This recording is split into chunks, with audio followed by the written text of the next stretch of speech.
Hello, hello. All right. Just going to make sure everything's up and running.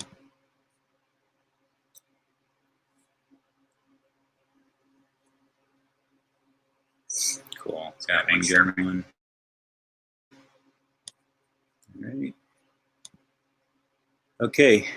Well, it looks like the one that I care about as far as the live streams are running, the backup mirror channel is going right now. So if you don't have this one, if you're not on the one that's labeled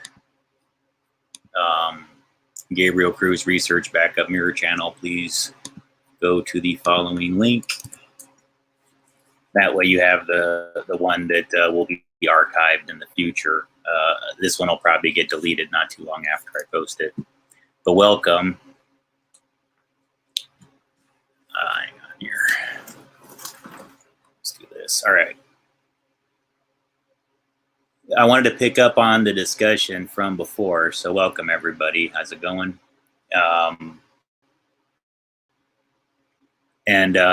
Let's talk about the Trinity of human energy. And I especially wanted to talk about it since today is Memorial Day. And why would it be important on Memorial Day? Because thoughts become things, right? And what we focus and concentrate on, I think, does impact the collective consciousness. Things that I've talked about with these brainwave things or not, you know, if you saw the last discussion I did on these topics, you know, I don't know where you sit beliefs wise, but I believe in these things. And so to me, you know, I'm trying to take it on as a greater responsibility to be more disciplined about what I allow into my subconscious, to not allow myself to get too upset over things, to where it causes me to make actions or reactions that would be harmful to the collective consciousness. I've recognized that the feelings and thoughts that I take on individually, I think do seem to have a larger impact on the collective consciousness. And I thought, even if that's not true, and I don't think that it's illusory to me any longer, because I've kind of seen the markers and the tracers for it, that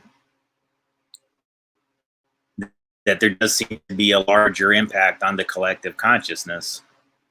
And I've learned that it's really important for me to take that on individually as a larger responsibility, especially if I ever intend to take on more directly tangible, larger responsibilities as an individual person. I think it almost helps you to sort of like think of it that way, that perhaps that if you allow yourself to make knee-jerk reactions or come to too quick of conclusions about someone or something or whatever in a given situation, because there's so many things that are out there, they're designed to push us in those directions, in the negativity, very sophisticated forms of, you know, psi energy mechanics, things that are there to basically get extractable energy from us. And those of us who figured out the game, it's becoming increasingly more difficult to push our buttons and to get us into negative energy loops. And so I make constant appeal to those who have this ability to remember this, is that when you let yourself get that upset, when you let yourself go into that type of dark zone excessively, then yeah, you're kind of feeding something into something larger. And you don't have to accept that. But see, if you're going to accept all the rewards that comes with that larger influence, and you believe in that, you also have to accept the responsibilities that come with it. See, a lot of people are quick to say that they have all this influence, but they don't want to accept responsibility for the influence. So it's extremely important to remember that, all of us, you know, yeah, you have it. So take responsibility for it. And this has been my personal challenge, is that years I wouldn't take responsibility even on an individual level for things. When it came to owning how much I accepted in or allowed in to my subconscious. And so as a result, I worry sometimes that, not worry anymore, but I guess it's been a wake-up call to me that maybe some of my past histories of accepting falsified data sets or information relative to the mass media, for example, things that would cause the men and women in the military to come into harm's way.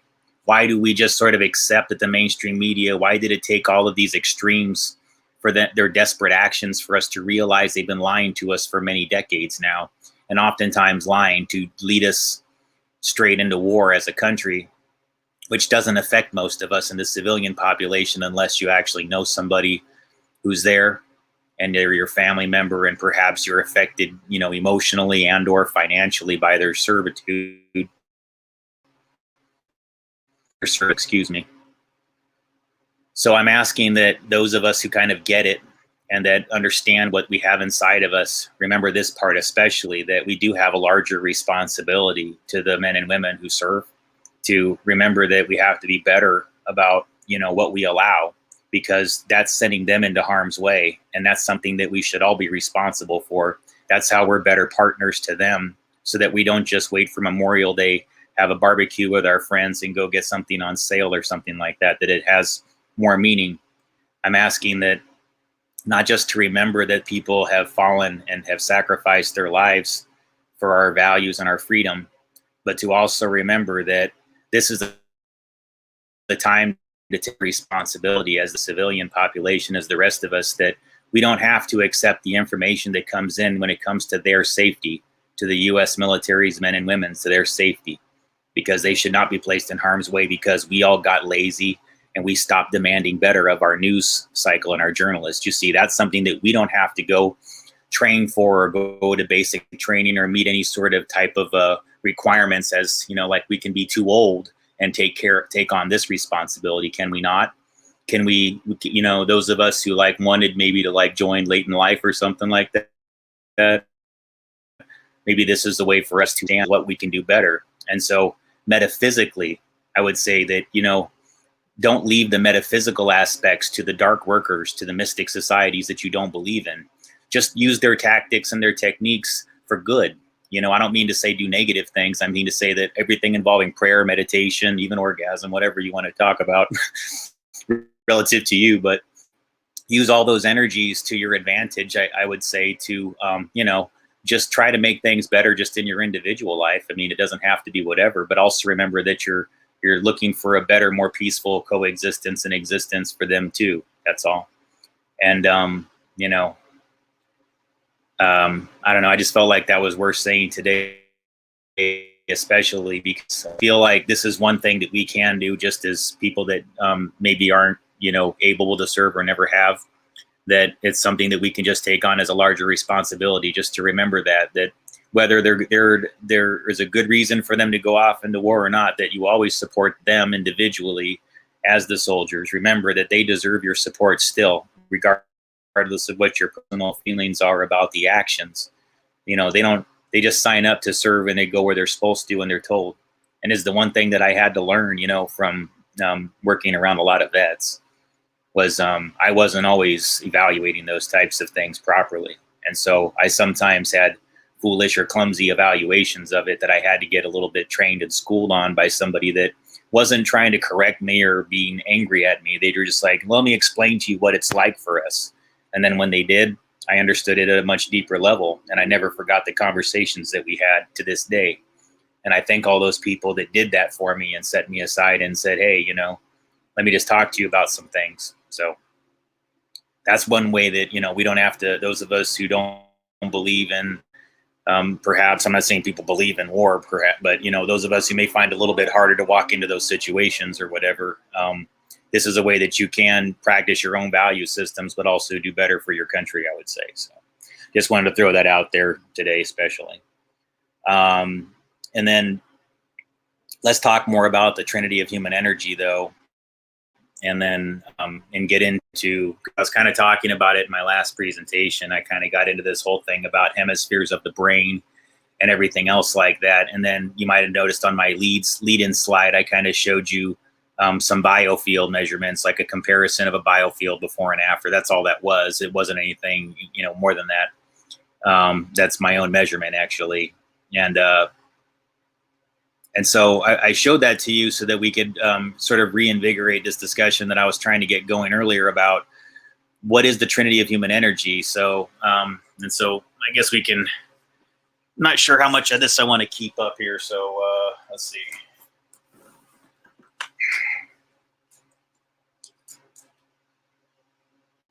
Let's start over on some of this.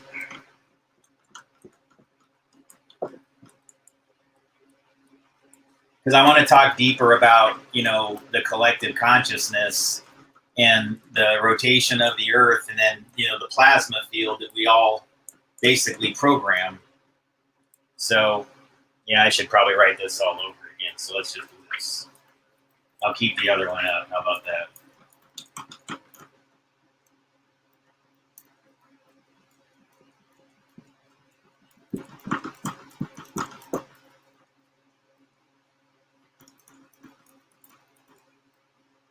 All right. Should have done more work on this ahead of time. Sorry, folks. All right. I'm not sure how much of that I wanted to keep up, but so let's just talk about human energy like it's a trinity, right? So, like you know, we have the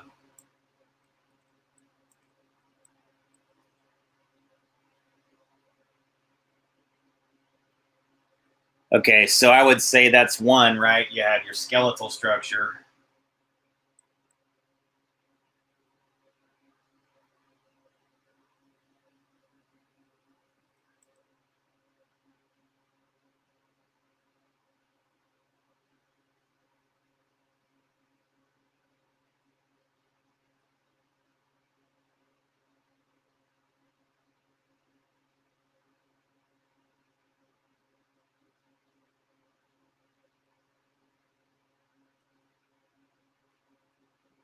And my artwork's really crappy here. Hang on.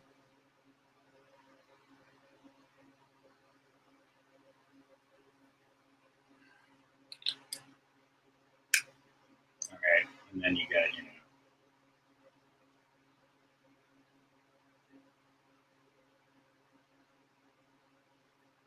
I probably should have done that in a different color, huh? So here.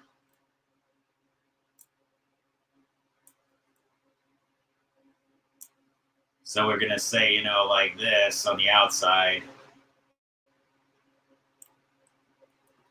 is, you know, number two. That would be, you know, our skin. I guess you could say epidural layer. All right, so what's the Trinity, right? So we already talk about, we obviously know that you can go to a hospital, right? And you can get scanned. You can barely see that. I apologize. That's going to look even crappier in back when it's reviewed. So let me get that up here.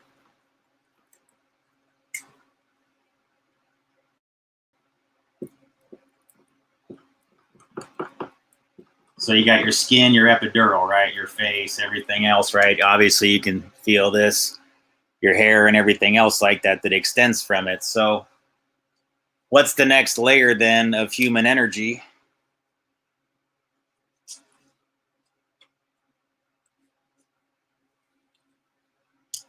Now we're getting into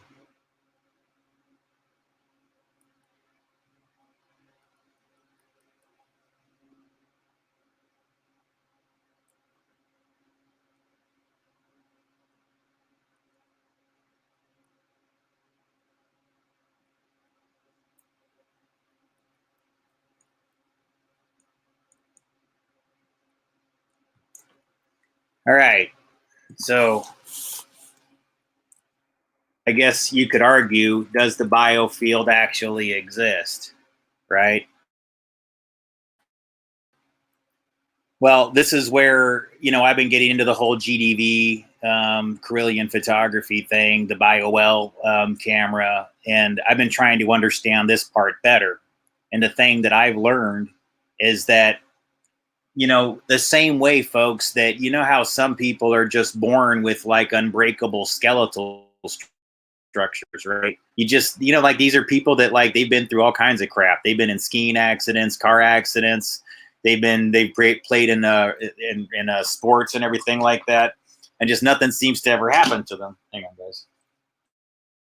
Nothing ever seems to happen to them. They just to be invincible or something like that, right? And you know, we've met people like this. In a way, folks, I have to be honest with you. I wouldn't necessarily say I'm like that, but yeah, my body's been through some pretty significant accidents. I've like flipped dune buggies and just walked away from it. That's when I was a kid. I've had like things that should have been horrible concussions or cracked me open that didn't. So I don't know what the hell's going on there. But yeah, I mean, people have stronger or whatever mechanisms within their physical structure or other capabilities than others. And for some strange reason, you know, I have me personally, I seem to have a strong skeletal structure. I don't know what that's about. And maybe not so much my skin and things like that, because that seems to be easily marked. So I don't know, maybe like what I gained in having a stronger skeletal structure, I lost in like, maybe I'm easier to bruise and crap like that. Like you can see like every little scuff and mark on me from the past is pretty much on my skin. So, hey, I got lucky in that it's hard to break my skeletal structure, but it's easy to bruise my skin. So whatever, right? But then you get to the next, that's your biofield. And so what I would say is like, just like on top of your hair, right? You have your chakras, you have what you call the calic, right? On your hair. There's even some presentations to suggest there's actual measurements behind like where the bio-internet or the biofield, where the collective consciousness, where all this information resides, is out there through human consciousness that we are all sharing as a collective consciousness through this biofield. So today, that's where I really want to go with this discussion, is to say that this is not New Age mysticism purely, any more than you could call it purely a biblical context, because this is as much a Trinity to the mystics as it is within the Bible. The Father, the Son, and the Holy Spirit, for example, would be a little bit like this concept, is it not?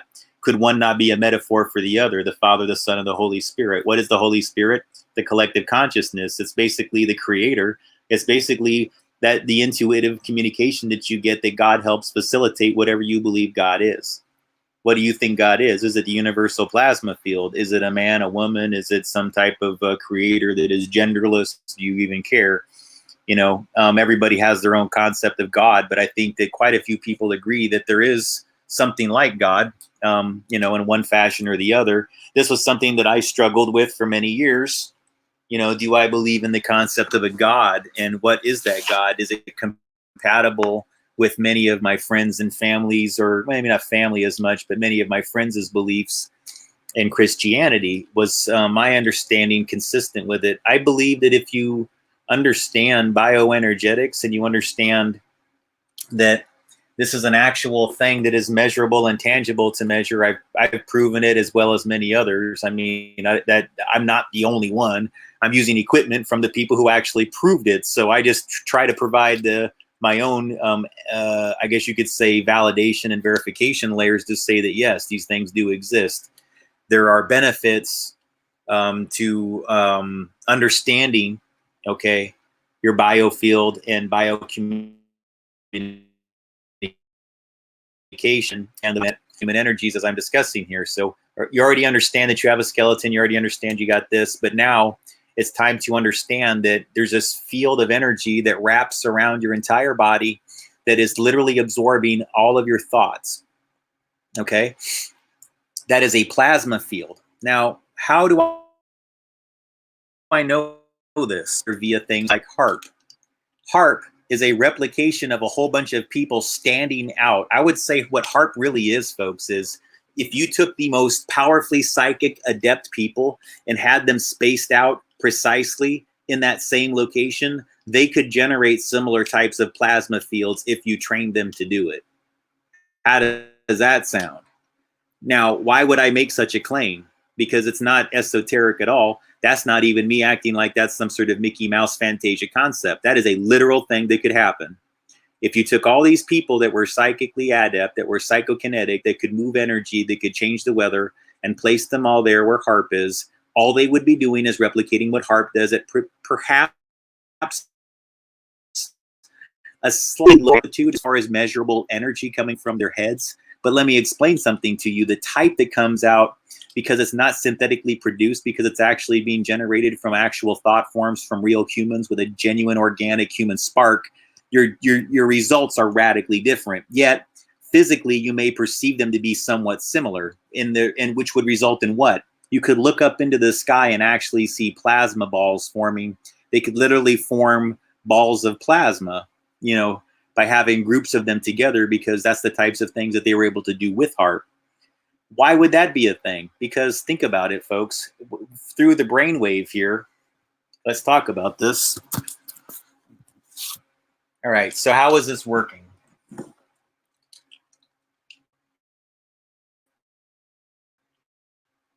Don't need to have all this here, right? Let me reduce some of that. Because really,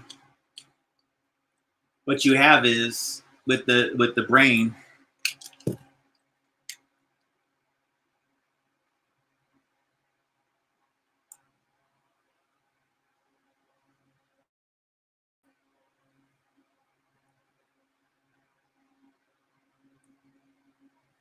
okay, that's the brain, but you need to think of it also in terms of concepts of the flower of life with circular grids.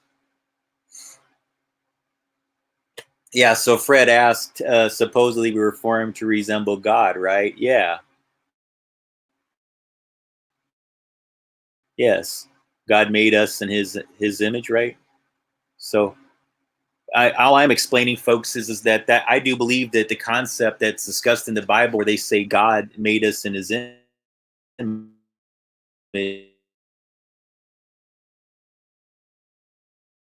is accurate. This is so energetics. Hang on, sorry, for some strange reason, my internet skipped for a second there, so sorry. All right. So this is within the Trinity of human energy.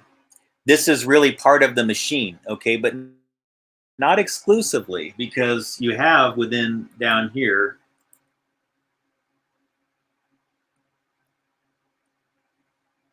you have the heart, and then down here I would argue, you know, then you've got, I don't want to do the whole gender. I can't remember all of them at the moment. What are they? I have to look this shit up. But you know what I'm saying? Male, female. Okay, so how about we do this? I was trying to find something that wouldn't be as confusing to a universal audience. But hey, if you're watching me, you probably already understand English and male, female, right? So, and I'm not going to be doing any pronoun discussions tonight, because I'm talking about, these are ancient concepts that have nothing to do with anything modern and PC. I'm not even going to go there. But so let me find it more symbolically related to where we kind of create the bridge between all of these things, where you understand that this kind of has this connection.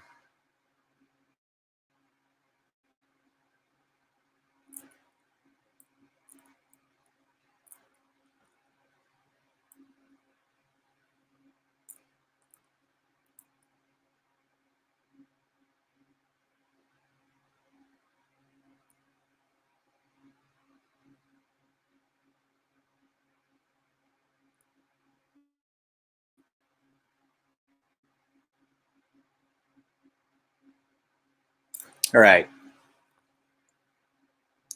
Now, I would like to make a comment that I think what really goes on within the Trinity of human energy is this replicating process, right? So we talk about it, what it represents physically, and I would say that you need to think about like our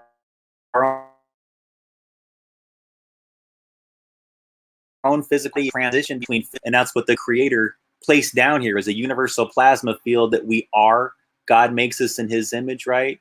So that's the universal plasma field, and God is represented itself as human here on earth, right? You need to think of it this way, but it's science still, guys. It's still science, because what's making all this happen is our beliefs. It is our belief in God and a creator, because we all know better that there has to be a creator, folks. I don't mean to get too spiritual in that sense. I'm just telling you, I was always pretty much on the fence as atheist, agnostic, until I studied energetics, and I was like, there's no way in hell this could all have happened without some degree of outside interference. There is a creator. Something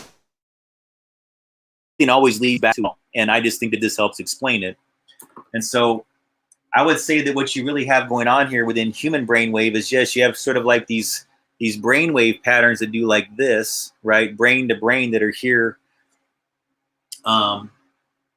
These I think are sort of like these, and you'll find this in others' research,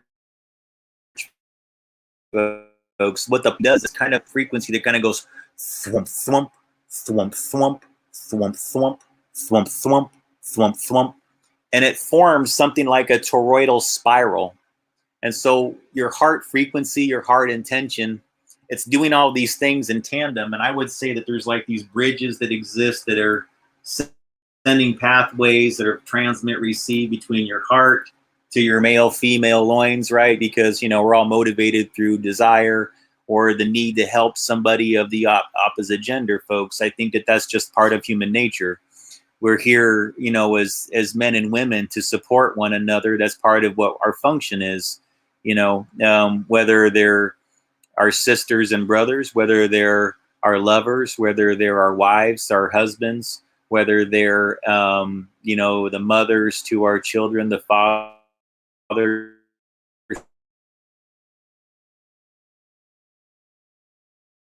to our children. The point is that we fit one another. We're here to help one another, and we're here to provide support for one another in our unique ways as men and women.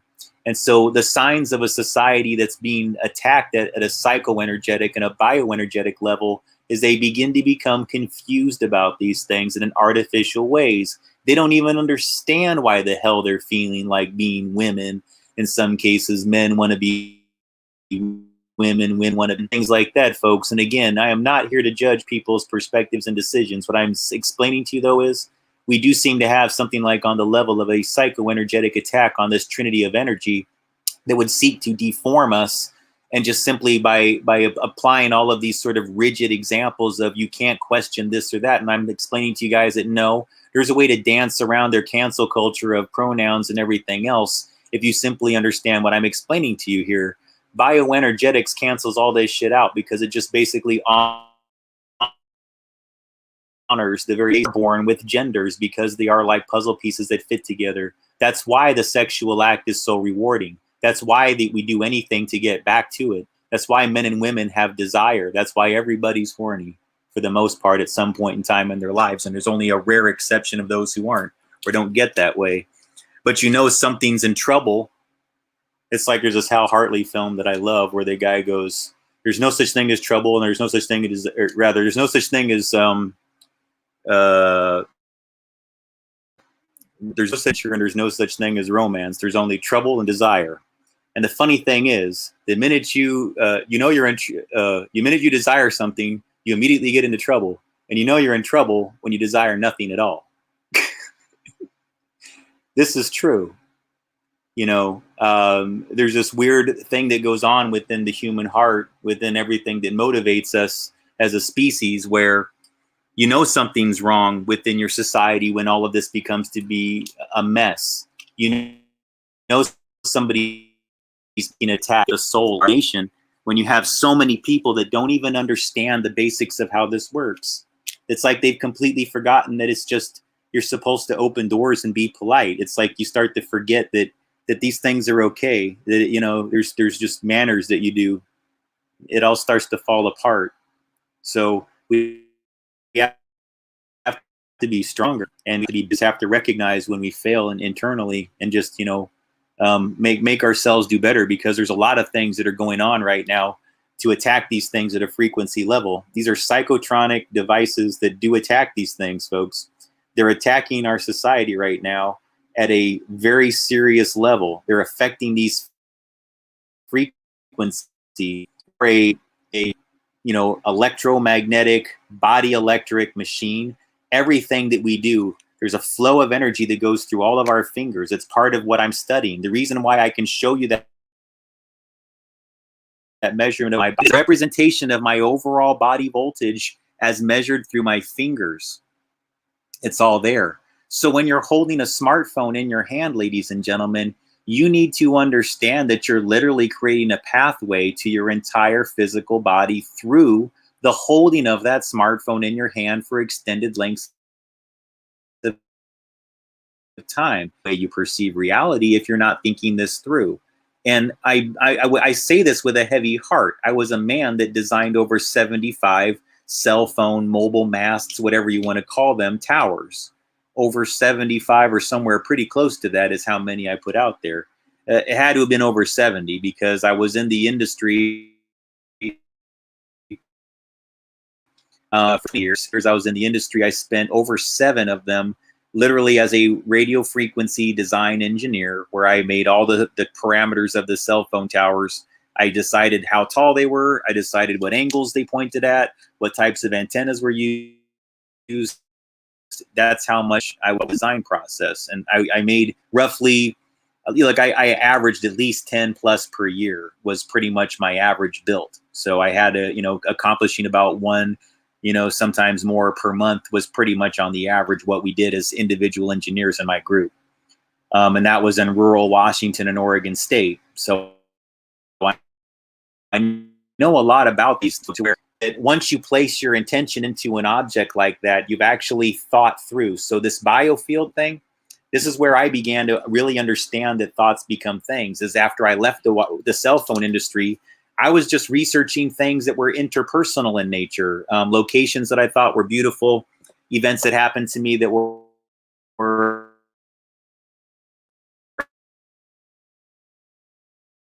loving nature and connections. Oregon. So out there in a town called Joseph, Oregon, there's a place called Wallowa Lake. And I built a tower there. It was a design that I created with some other people. I mean, it wasn't solely my work by any means. They're always group projects. My suggestion to you, though, is that I, as the individual radio frequency engineer who would have spearheaded the projects relative to that, at least for a section of it, that it has my manifest stamp on it. It's like a watermark that's left behind. It's like I put blood, sweat, and tears into an invention. Again, it's not that dramatic, but the point is that as an engineer, I focused on it. I concentrated on it. I thought about that database over and over again. I literally stressed over it, you guys. I don't think you understand. Like, when you're in this industry, these towers can cost hundreds of thousands of dollars. One of my towers that I built out in rural Oregon was like over it would be over $800. That's rare, okay? But I'm telling you, that when you're spending that much on something, people want that to work really good. You cannot F up. And to be in charge of, over 70 projects like that over the course of that many years, I'm not going to lie to you, the stress got to me because I don't like to fail. I don't like to work on something and have it go, bah, bah. I mean, that would cause me so much individual stress because of what it would cause others. I don't like feeling like something that I would do would make other people have to work harder or create problems for them. And that was a big part of what motivated me in my job, was I just wanted to make things better for people. So if you're out in the middle of nowhere and you're in an emergency, you could make a phone call. And that's basically where I put cell towers in rural Washington and Oregon, where in places where people were begging us to place towers out there. This wasn't some large imposing cellular carrier that was going, you better let's put a tower there. It was quite the contrary. We nearly had people threatening us to like go petition with the government if we didn't put towers in their towns. I mean, again, we had friendly relationships with them, but I'm just helping you understand the real dynamics behind rural telecommunications versus, urban environments, city environments, or more posh suburban neighborhoods where they're more hostile to the technology, or they have very rigid requirements on making it blend in. So, but what I learned is that there is a metaphysical connection between a tower like I build, okay, and a location like that, because Wallowa Lake is a lake. There's a tower that's anchored to the soil. People use that cell phone tower. I'm the person that helped design it. A lot of my manifest energy is anchored to the location. I physically went out there after I manifested this location. I have physically stepped foot on the soil. I've seen it. I've been there. And a lot of that makes a difference when you physically go to the location as far as what you anchor there. I hiked a lot of those mountains out there, and I sweat a lot while I was out there. And so you're literally leaving your imprint. When they talk about your blood, sweat, and tears, I can't tell you how many times I was at one of those areas and they literally got, all three. And sometimes, If you were that stressed out over it, there was something going on back at home, they might get all three. They might get my blood, my sweat, and my tears anchored in that hilltop where the cell tower wound up getting built. Trippy to think about, because it's like you're replicating a ritual process without even intending to it. You understand what I'm saying? You're hiking the hill. Oh shit, I scraped my hand. Drip, drip, drip. A few drops of blood go into the soil. Just like you were practicing a ritual almost, but I wasn't. You know, somebody calls me on the phone and I'm thinking about them at that time and I'm going, oh my God, I can't believe I'm out here in the middle of Oregon when I really want to be with this person that I care about. I'm so sorry. I really didn't mean to do this, everything like that. Then you start getting a little upset about it. Maybe you cry. Hey man, what are you going to tell you? Sometimes I didn't like disappointing somebody. And so, yeah, I might have put a few tears into the soil because I didn't like disappointing somebody at that time. And then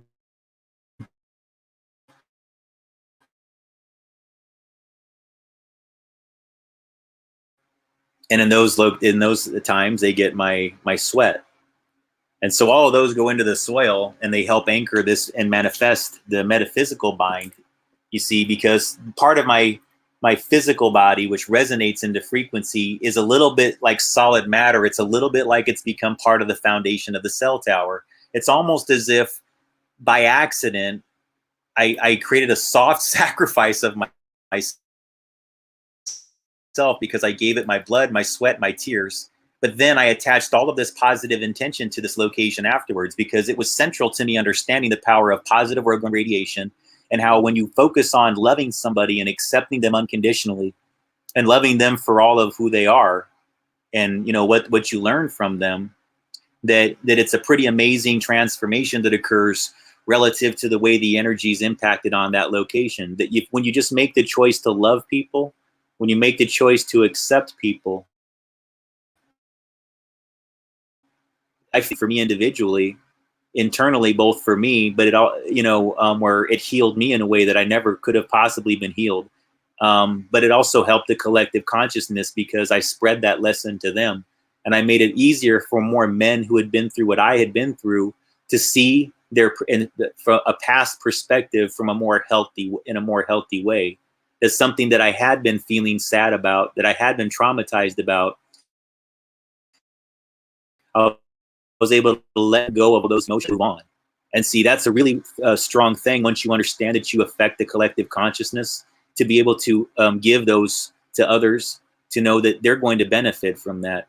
They're going to benefit from being less selfishly connected to others in ways that harm them or would perhaps stress them out in ways that you don't even want to or intend to. And that's the best thing that I can tell you is that the one thing I did learn from that is that anybody stress or harm or make them feel unwanted or ever lacking desire. Just because I'm going through something individually myself at that time, or I haven't figured out certain lessons in life to make me a better person at responding to what their needs are at that moment. And that sometimes we have to learn our lessons in very powerful ways, and that's through the process of losing somebody, you know, and then just having to accept.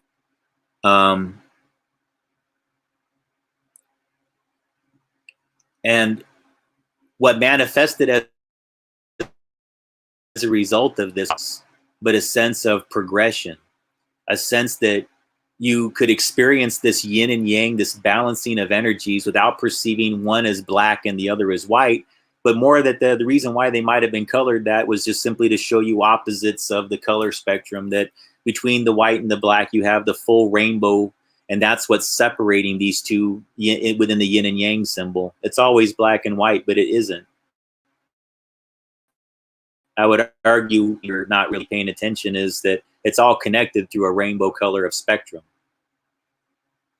So let's talk about what that is relative to thoughts become things. How powerful is your thoughts? How powerful is your thought form entities? How do you actually program the grid as an individual?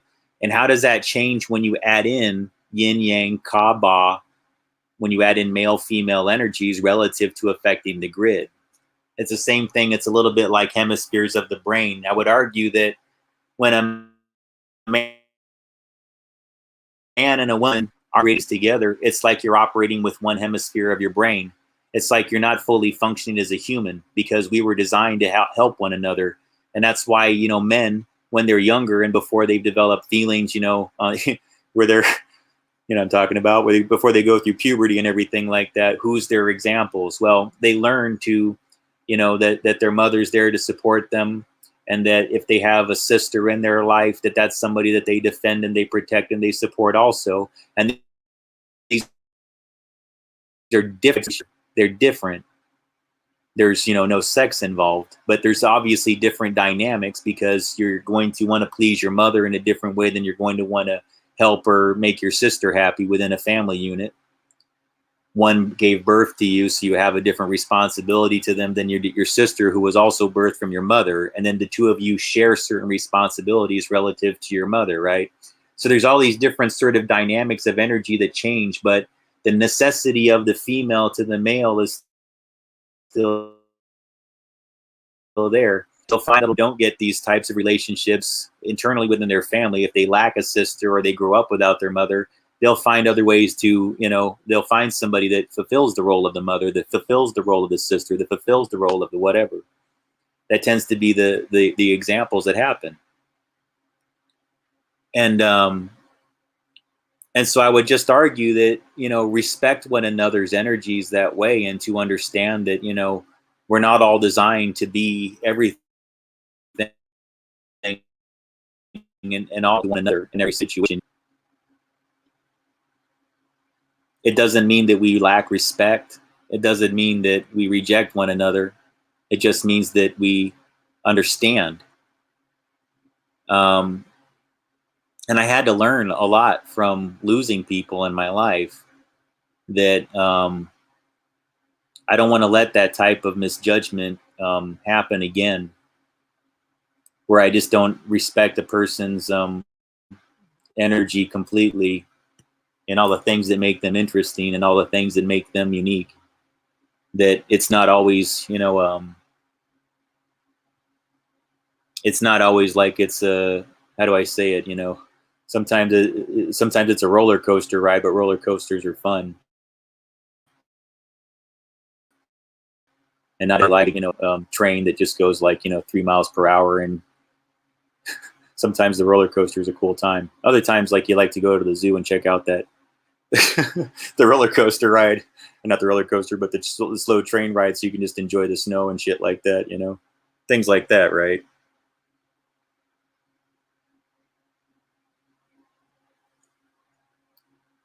So don't forget, guys, ladies and gentlemen, both, that when I talk about the Trinity energy, the Kanda, that it's represented in many ways within our lives, and that you can't disregard. You just can't disregard it. It's something you have to really take in and absorb. And I learned a lot from reviewing Uvarov's research on this topic on his Wands of Forest channel. I have a playlist that I provide you guys if you'd like to see some of that material. I'd also advise you again to read the article, The Mechanics of Negative Energy, which I'm going to give you a link to here. I consider this must viewing, because thoughts become things. Like, you kind of have to understand what can happen relative to negative psi energy before a lot of the things discussed relative to the positive things that can occur. You know, I think it's important to read this article. I just, you know, I'm going to put it up here in case anybody go to that website. If you can't see it in the chat, you can write it down. I'll leave it up for a little bit. It's going to put it on screen here. And that's an important article to read. And it's called The Mechanics,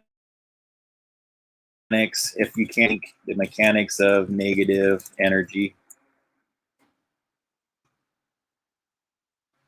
All right, so I want to talk about this exact thing, which is brilliant in this article, way deeper than I'm going to do on this whiteboard today. But let's talk about a negative thought form entity. Let's talk about a positive thought form entity, both, all of them, right? or I guess neutral if you want to go that route.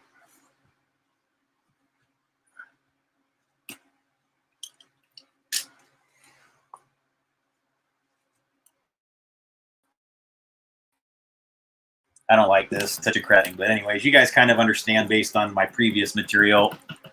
I talk about the biofield, the Trinity. You have a skeleton, you got your epidural layer, and then you've got the biofield. So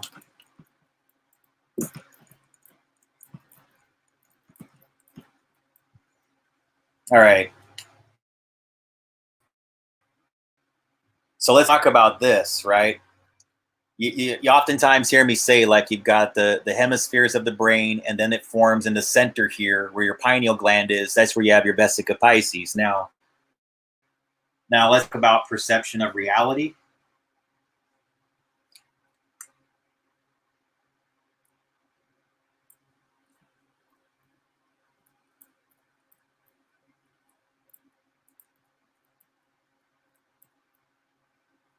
All right.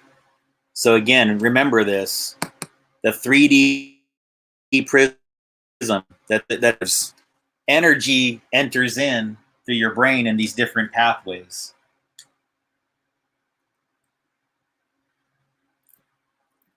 Brainwave, transmit, receive.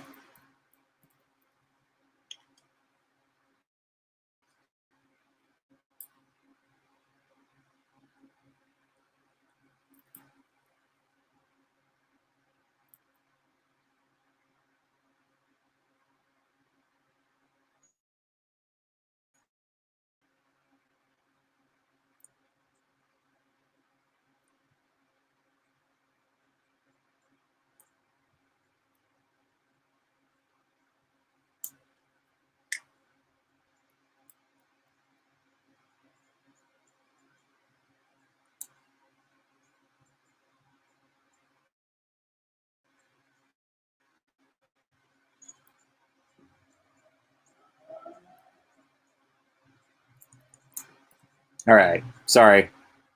He has a bad toupee. Let's make his hair a little bit better. I feel, yeah, there we go. There we go. Is that better? But the point is the prism, right? So this is the connection here. Pineal gland.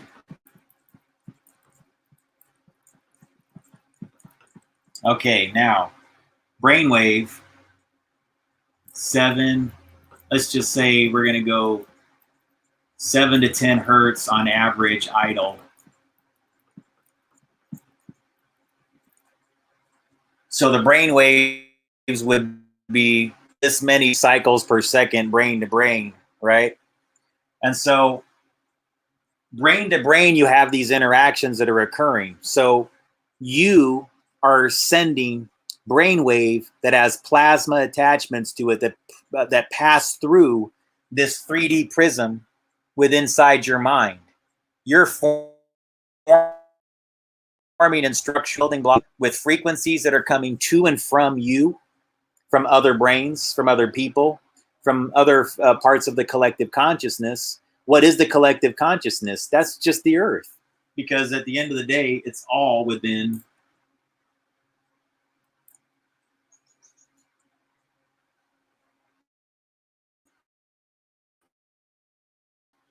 What's interesting of every thought, sorry, believe it or not, this big lopsided ball is the earth.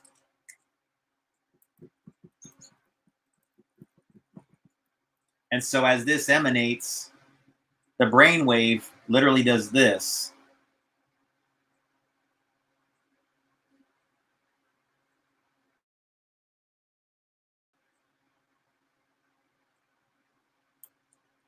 Okay, it travels all the way around. So when you think something, when you have a thought form entity, it literally makes one pass around the globe, at least. And some, it could actually make multiple passes. And some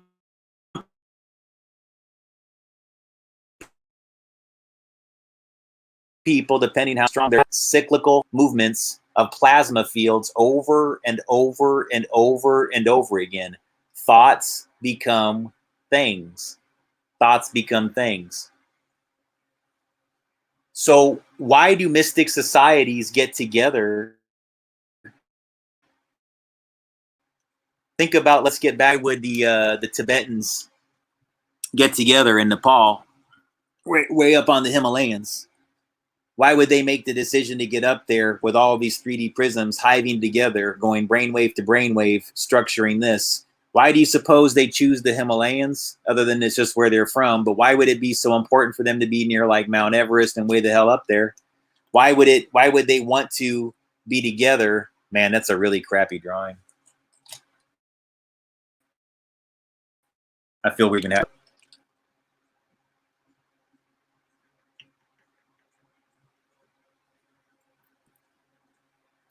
But you see where I'm going with this. If the Schumann resonance, let's just do it this way.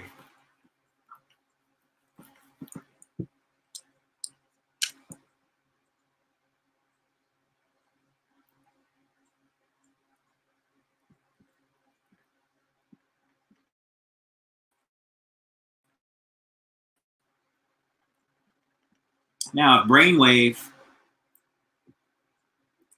brainwave is pretty close to Earth resonance, 7.83 hertz, then what is the Earth if we're all in a universal plasma field? What is the Earth but the collective consciousness? I want you to think about what I'm saying here. You've got hemispheres of your brain that kind of go in these circles, and then they're unpackaging via this vesica Pisces, which looks a lot like what? Your two eyes. Your third eye. It's shaped like your other two eyes, except it's the energy formed around your pineal gland. That's your third eye.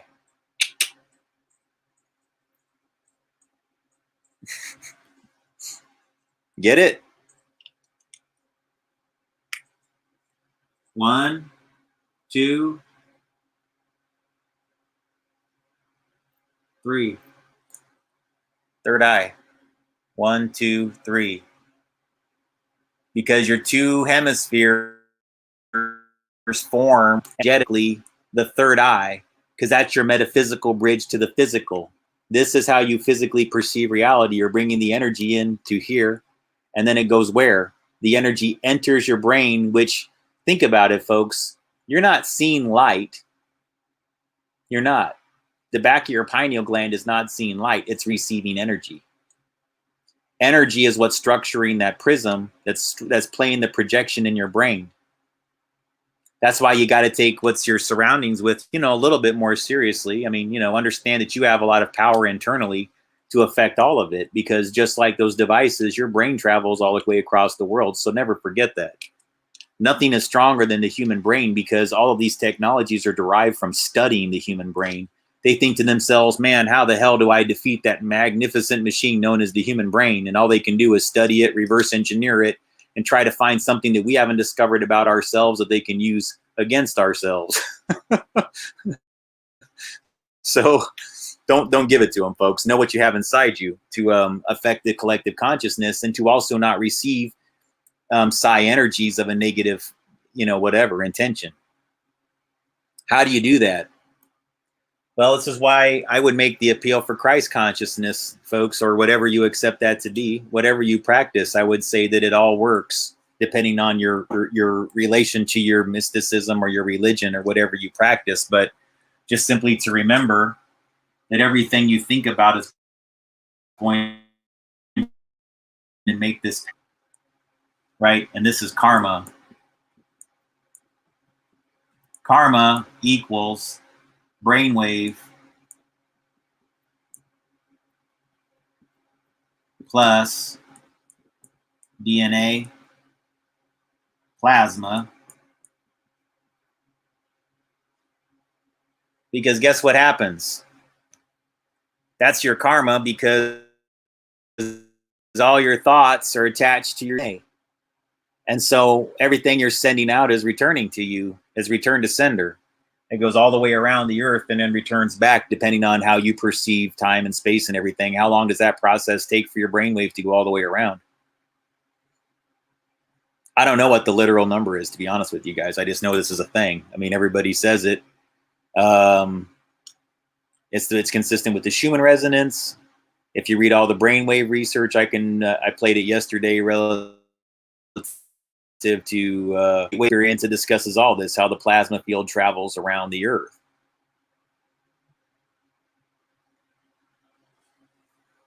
Hang on really quick.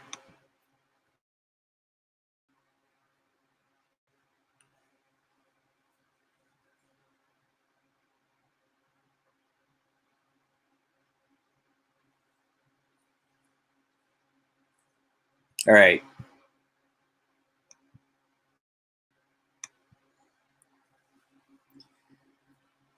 So one of the things that I think that inspired me, I think in a good way, is I saw this band, the Flaming Lips, when they were in Portland many years ago. And I remember the lead singer, Wayne Coyne, was talking about, like, you know, how when the band that opened up for them had to go through all this crap to make it there. Like their van broke down, but just kept plugging away. They didn't give up. And they missed one show, but they finally made it to Portland. I think it was Black Moss Super Rainbow, which is a band that I wound up listening to quite a bit after I saw them open up for Flaming Lips. And I thought they were really good. But interesting name too, right?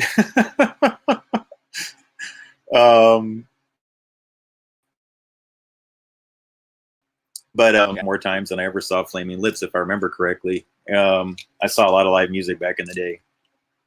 But the point is that Wayne Coyne, you know, talked about their history as a band a little bit, you know, and that they were guys that didn't even know how to play their instruments. They just kind of showed up and tried to do something interesting and launch confetti, you know, and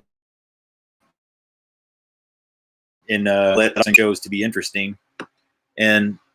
But everybody just started to believe in them. Like, wow, these guys are great. You know, I want to see this band show up. And they're like, well, we were hardly even a band. We could barely play our instruments. But it just seemed like the more people believed in us, the more it just gave us the ability to play the instruments and just actually turn into a competent band. They could show up and do more than just light up fireworks.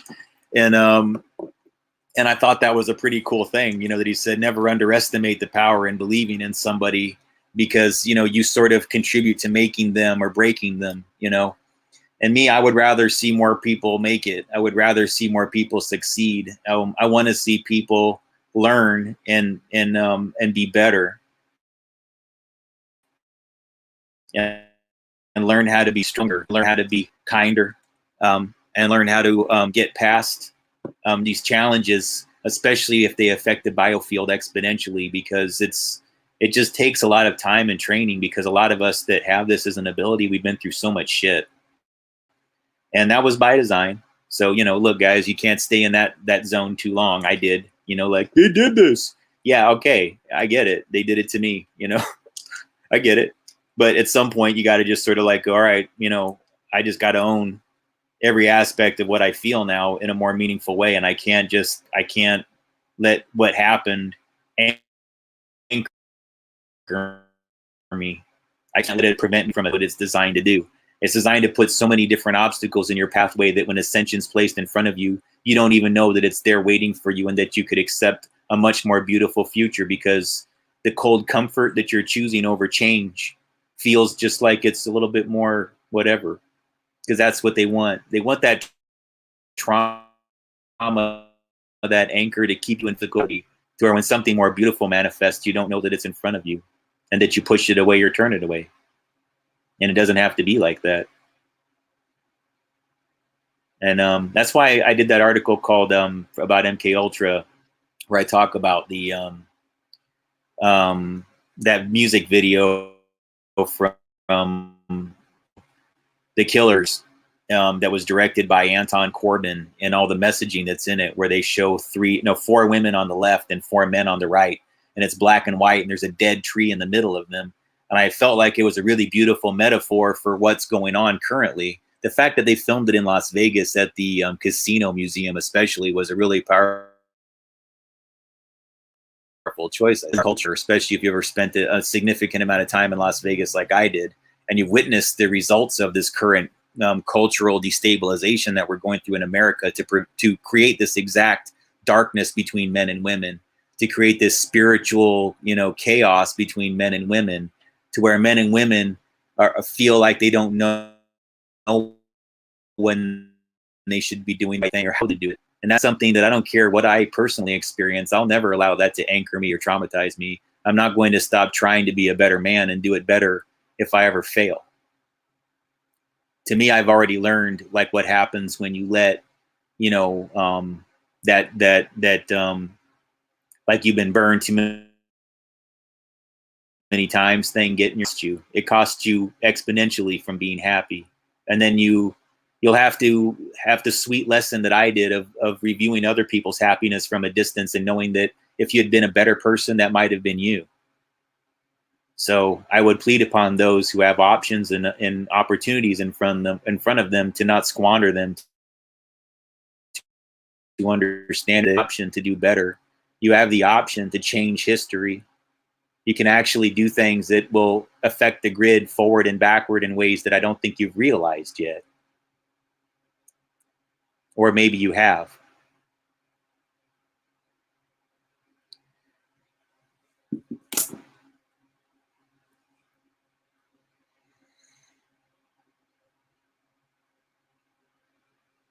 So here's the thing.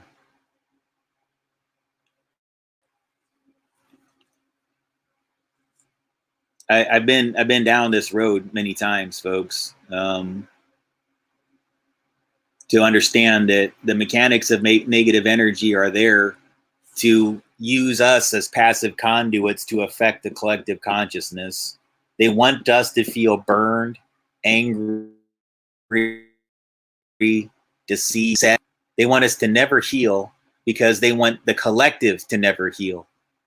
That's why I take personal responsibility and I say, I don't give a shit how much people pound me down. I stand right back up and I say no.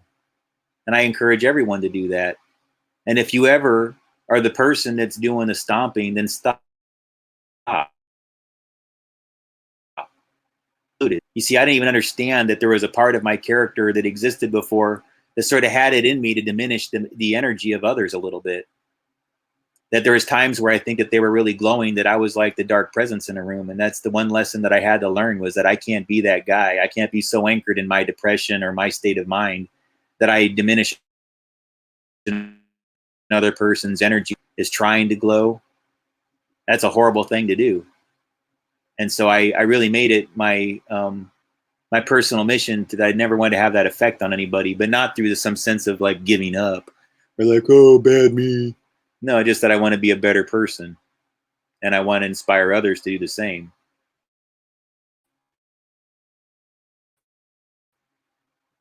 When you make decisions out of love, out of acceptance, when you make your decisions more through prayer and meditation and less through reaction, you get better results. You manifest better results. You affect people with love instead of rage. Vulnerable. It's just more difficult sometimes to find if somebody's trying to program you with rage, or you feel anchored in rage, or you feel anchored in a past experience that doesn't want you to move on because it was designed to not allow you to. And this is where I ask you to look for your inner warrior and say, am I letting that person win? Am I letting the mechanics of negative energy go over? Have I experienced too much trauma and too much negative energy to meaningfully change it because I haven't made the decision to? Then you begin to learn the art of energy balancing nations. Because I'm telling you, man, if you've ever been around like in situations where, like guys, I was in Vegas in some areas where there was so many, the psi energy was so intense, the negative psi energy was so intense that, yeah, the resulting activities surrounding it was lots of trafficking and people that were uncaring and unresponsive to it, and were kind of watching and witnessing it without actually doing anything about it. That's a pretty horrible environment to be in. And it was so challenging to get my mind out of it, and I couldn't get the solution that I was looking for because I was just so trapped in the loop of negativity. Because what else are you supposed to think when you're around something that horrible, when you're witnessing that? I don't want to even talk about the specifics, guys, but it was the worst kind of trafficking. And you could tell these things were going on, and people were just being brutally uncaring. And that really fucked me up. It just really messed with my head. But there's at some point in this whole event when I know this is going to sound ridiculous, but the one night, instead of just sitting there and losing my shit and going off and going into loops of negativity about protesting what was wrong, that night I said I wanted to focus on a better reality, getting myself out of that situation so I could actually be in a position to help what was going on out there in a real way. And I did that by almost doing a rain dance, like the Native Americans would do. And I just listened to music that made me feel good and uplifted my soul and made me feel better. It made me feel like I was more human. And I sang those songs out loud, and I didn't give a shit who was listening. And I was in a pretty budget property with some thin fucking walls. So I'm sure lots of people heard or recorded it. I didn't care. And I danced by myself. And I changed the energy of that location. And you know what wound up happening? It was filled with negative psi energy. And it was a little bit like the Dawn soap on the oil covered pelicans and birds inside the ocean with the oil spill. I found the priming of the pump, the whisking of the energy was just enough of the dark to whisk it all out. And it didn't necessarily change it overall, but it got me out of the location. And then I was focused on things that were more loving. And then I was focused on things that healed my soul instead of keeping me trapped in a negative energy loop. But see, I had to get tested in the worst of the worst. I had to understand, I had to face that moment and know how dark it was. And then instead of being stuck there and saying, I'm going to wait for the solution to come but I needed to manifest it. I needed to manifest it by believing that love was still possible, that people were still capable of it, that there was somebody out there that was watching and caring about what was happening beyond even me. Even if they didn't care about me, they had to know there was people around me suffering exponentially worse than me. And that they would be inspired to get me out of that. And I still say that to this day. I still haven't lost my belief in that. I still know that these people that have always been keeping an eye on me from the sidelines, many who I think can't talk about who they are, but deserve our respect today, especially for not only what they've done, but for what others near them have. And the risks that they've taken outside of what they officially signed up for.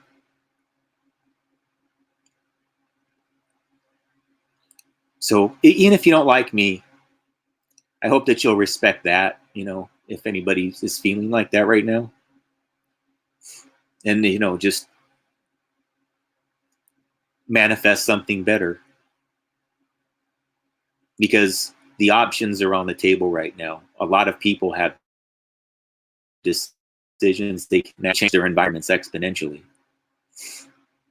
That as dark as it might look and as defeated as they may feel in certain situations, like they can't resist certain factions, that there's actually people that are there to help you and support you make that a reality if you choose that path. And right now, we're seeing signs all right now, folks, that we're being contacted.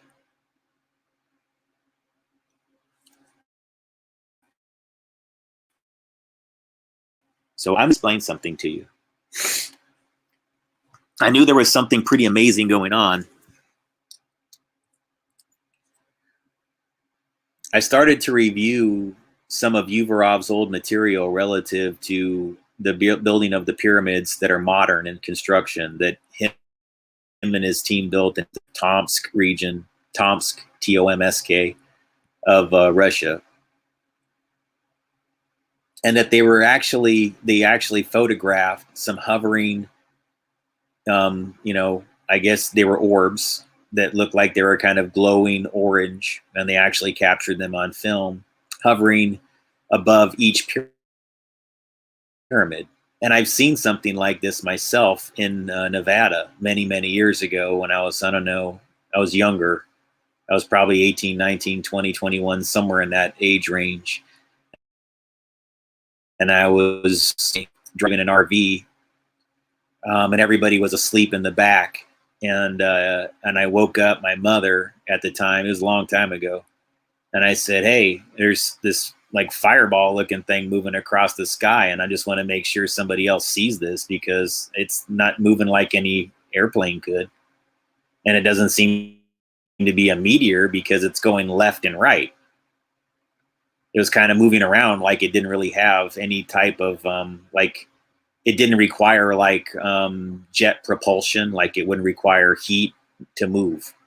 You know, like, you know, jets kind of like make a jet go, they have the jet propulsion that makes it happen. This just seemed to be something that it could just float and without any type of slowing down really in any meaningful way. And it made the shape of an M. It went like this, and then it kind of paused like this, and then it zoomed off and just went off into the distance. So it did multiple, you know, sweeps kind of this way, and then it would make an immediate back the other way.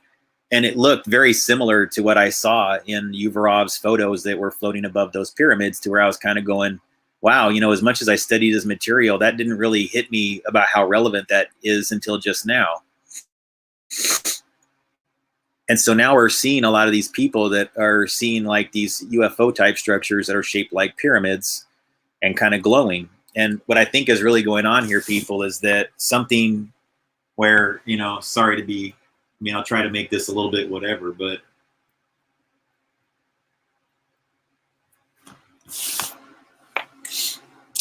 here, I mean, really, we talk about the earth and the karma cycle and everything else like that. It really is this. I mean, even within the earth, you have what makes the earth happen here, I would argue, is that we're unpackaging all this through our eyes. That's why I forms this as the globe. But really, the globe is truly this Vesica Pisces, but then you've got to unpackage it this way. You have to unpackage it through pineal gland, eye. Then you get your 3D prism, your flux capacitor. Back to the future. Party. Okay. Kind of, in a way, guys, think about it. In a way, yes. A little bit back to the future, because now you're in timeline zones where you can kind of go back and forth. Now you're in the zone where the mystics are, where space and time don't really exist, because you know the secret. It's all just plasma transferring between your hemispheres of your brain, and then the collective consciousness is manifesting all of these circular grids into what we form into a globe. Collectively, we're all making the earth, and the earth is us. Which one began and which one ends? And, you know, again, the universal question that the creator put here for us all, correct? Depending on what you believe that is or isn't.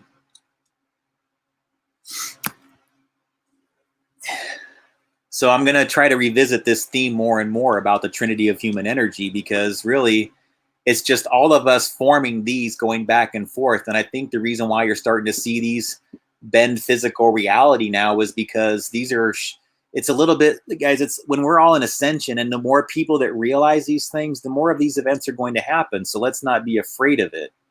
Let's maybe allow for this possibility to occur with the understanding that some people are faking it, obviously. But guys, it's not that difficult to accept that there's going to be some anomalies like these floating pyramids and these floating objects that could be real. And I think you just have to find out who's actually being honest with their, because guys, everything can be faked with digital footage nowadays. Even the ones of Uvarov's that I saw could have been faked.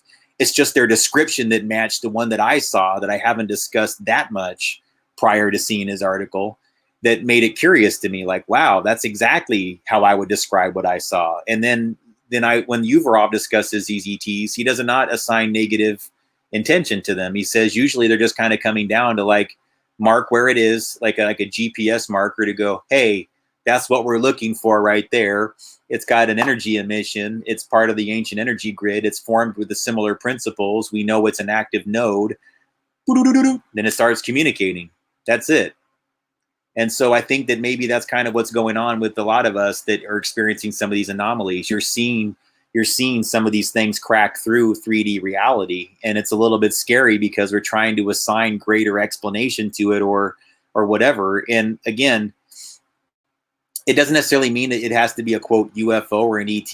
I think it can be a combination of that you're witnessing that this is how we structure reality. And so when this object forms in front of you, you're seeing the projection that you're creating all the time.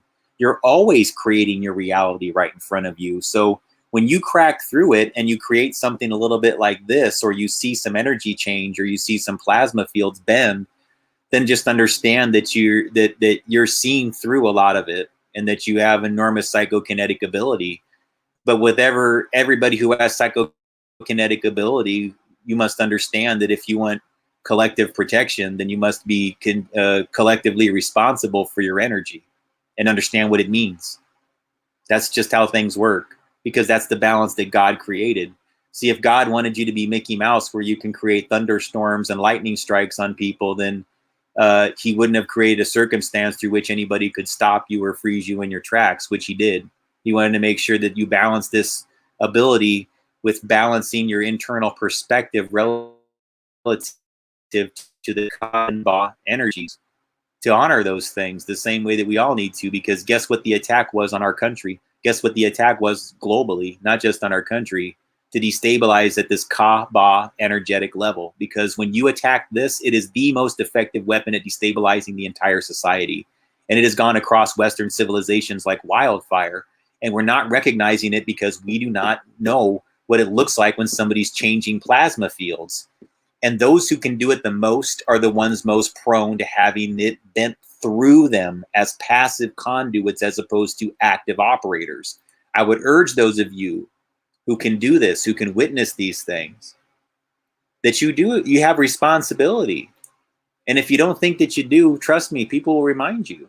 That's not me saying it to you like it's some warning. It's me saying it because I've been warned. They don't just let you wave around your magic wand like Mickey Mouse. They will check your ass. They do it. I've been checked multiple times by good people and bad people.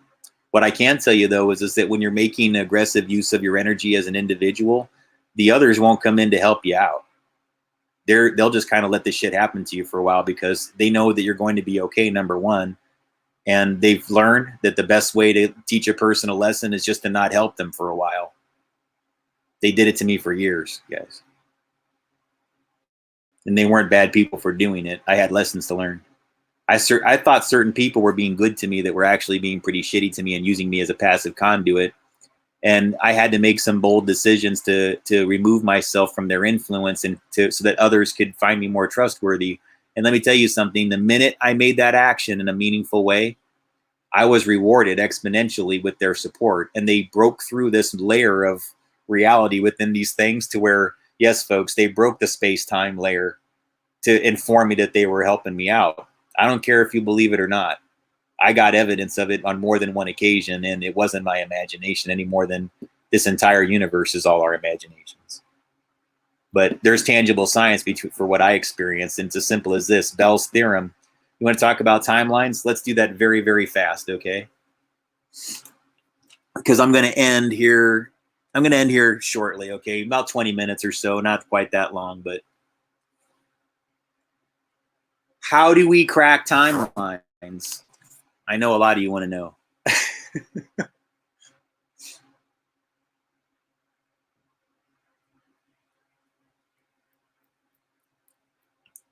All right.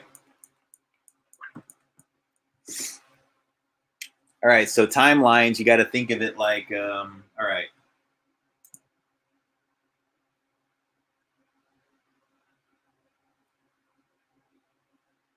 Sorry, guys, I screwed this up.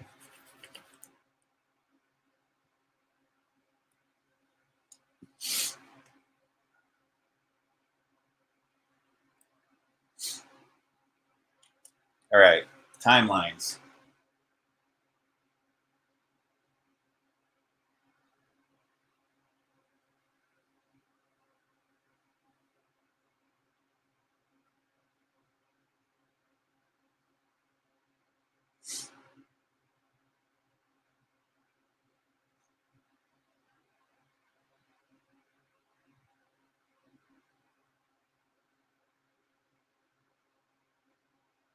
All right, so notice how I kind of drew some. Sorry, guys, that's way off in the distance, but okay, like brainwave, you put out an extremely low frequency, right? So say you emit like, I don't know, 7 hertz. The further you get away from 7 hertz, right?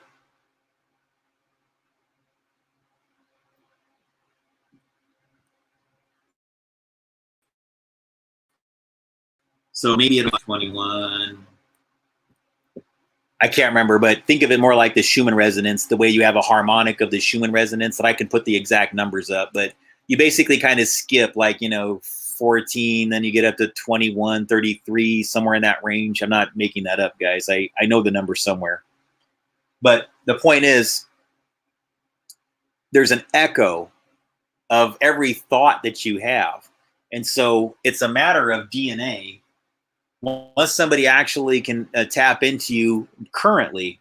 So you have to acknowledge that currently EEG technology that measures your brainwave has remote remote EEG capability to where they can actually read the words that you're thinking. They've made lab demonstrations of this to where they can interpret it.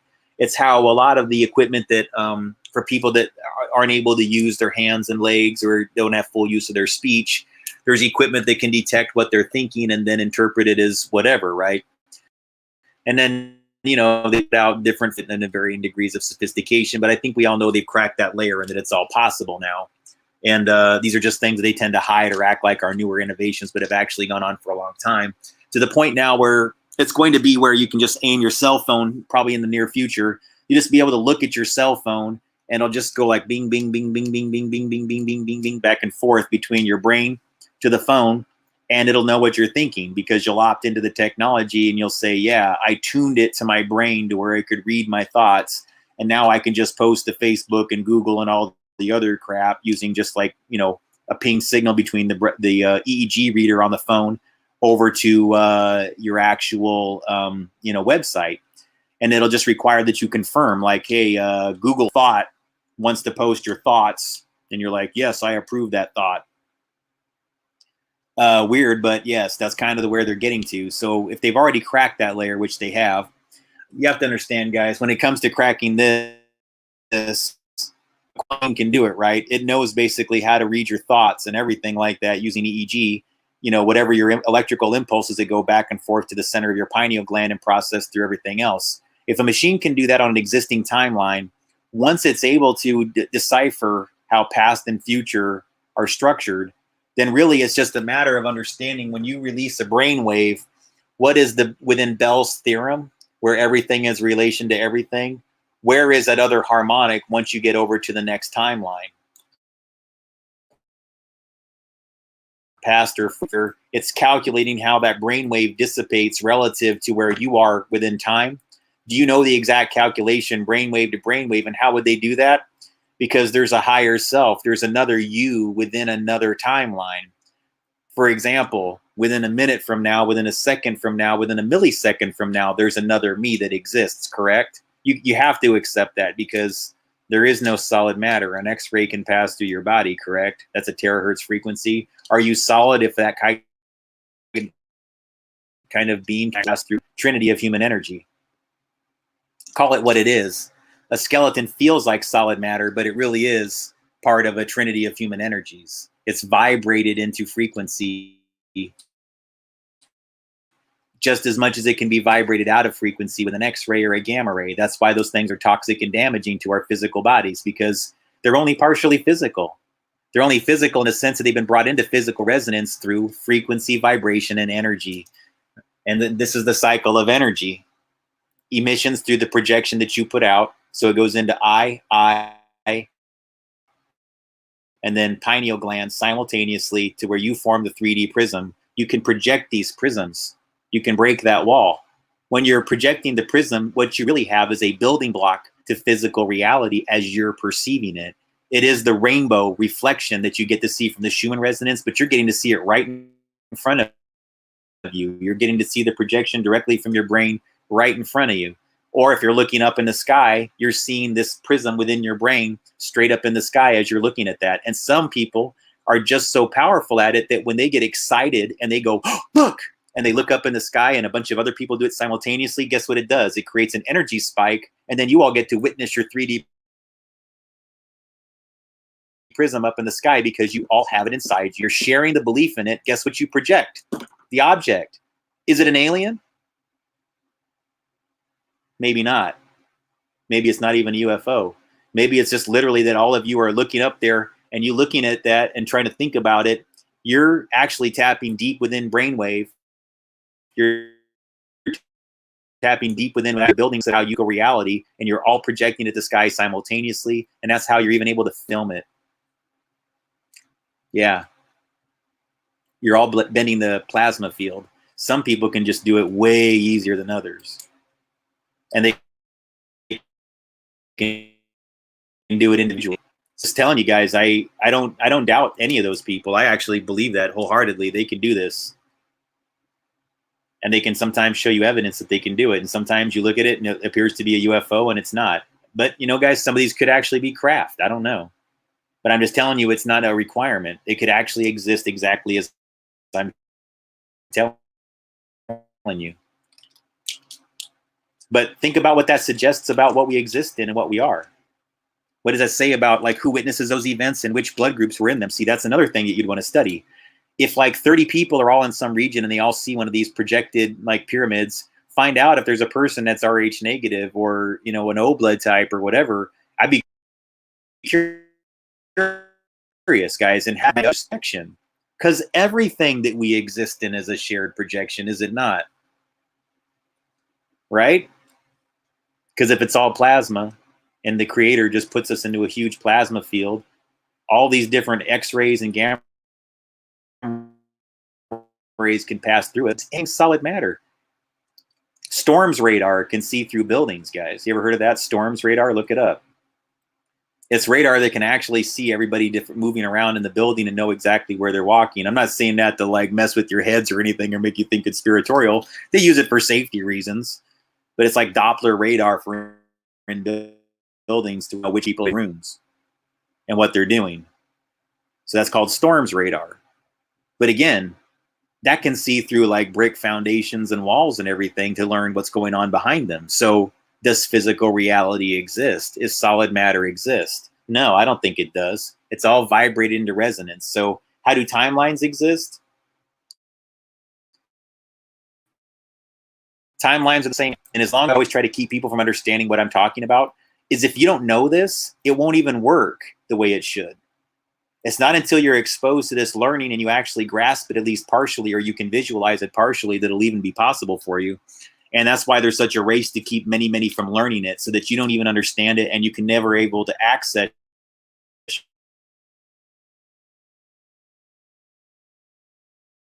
your higher self to where energy does not die. Once you understand that energy doesn't die, you can come back into the next physical existence or physical body with many of your memories, if not all your memories, intact. You can actually be like uber intelligent whenever you occupy the next.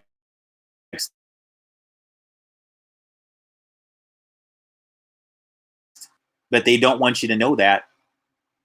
And that's why some people have an edge, an advantage here on Earth, is because when they come back, they don't really forget what they were. Some never even go away, to be real with you. They just disappear and then they just bring them back. We're not going to go there tonight on that topic. Because that's not even a metaphysical thing as much as it has to do with life extension. But yeah, there's ways of extending life, right? And people who know how to do it. And that's just through general theft of plasma. So I argue, guys, like we're down to the building blocks of what everything is about. You know, that in America, I hope you take my research seriously, guys, because I really do need to be part of a larger working group. that's funded. And I think that, we're in a good place to do that, currently. So I would argue those of you who are serious about this to start reaching out to me in a more meaningful way, because we do need to talk about it this in a more psychological. Look, I don't like to say psychological warfare because I consider myself the Sun Tzu art of peace. I don't consider myself a warrior. I consider myself a person that does everything in aid of keeping us in a peaceful state so that a war is not necessary. But I'm pragmatic, folks. I understand that you need to do what you need to do. So I support those who need to do it when they need to do it. Just to be clear on that. Also, of what can be done metaphysically to change and balance things for the better. So I don't necessarily seek to change environments or dominate them energetically as much as I seek to balance energy, to create more awareness about what we exist in as a universal plasma field so that more people are conscious and aware of how they can and do change it. It's a personal responsibility that you should take seriously if you understand what's going on in our country. I would make appeals to those of you who get it to please support the rest of those who get it, to keep each other on the right track, to help balance one another's energies, to make constant appeals for being better, for being more patient, considerate, for being more aware and more conscious, so that we can become better and stronger in a more meaningful way as cohesive units. Because right now they're truly attacking us at that male-female level. And I don't want to see that happen for those of us who really understand this component. I don't want to see there be excessive harm caused to the way we're perceiving unique another. And so I make an appeal to those of you who understand this and get it, to take care of one another, to love one another, to look for peaceful resolutions, and to encourage better from one another in ways that that involve humor, that involve love, that involve consideration, because the other things aren't necessary for us to be will become more enlightened. They don't require the same methods. Some of us can get there a lot easier with patience and consideration and love. That's where I'm going at this point. I'm completely focused on that as a method of trying to inspire and encourage others. And I'm really trying to reach shocking and salacious, not because I don't think it's without merit to bring that material up sometimes, but if I focus on it excessively myself, I find that I manifest realities that are dark, that I don't really want to encourage, to be honest with you. It on as my personal responsibility to ask better from myself, but I'm also asking us to ask better from our partners and from one another, and to do better for each other right now. That's all, guys, and I'm going to make that commitment myself to do it. I need to be better at this. And, I'm not, thank you everybody for joining today. And let's really focus on family. Thank you for the comments, Fred, Willow, everybody. I do appreciate ETA, Ernesto. Thank you everybody for joining. Sorry I didn't get to your comments on a more step basis of information. I try to keep my pathways going there. So I look forward to doing another one of these soon. And again, take care of one another. Please, hug veterans. Take care of each other. Say thank you for your service if you know somebody who has served.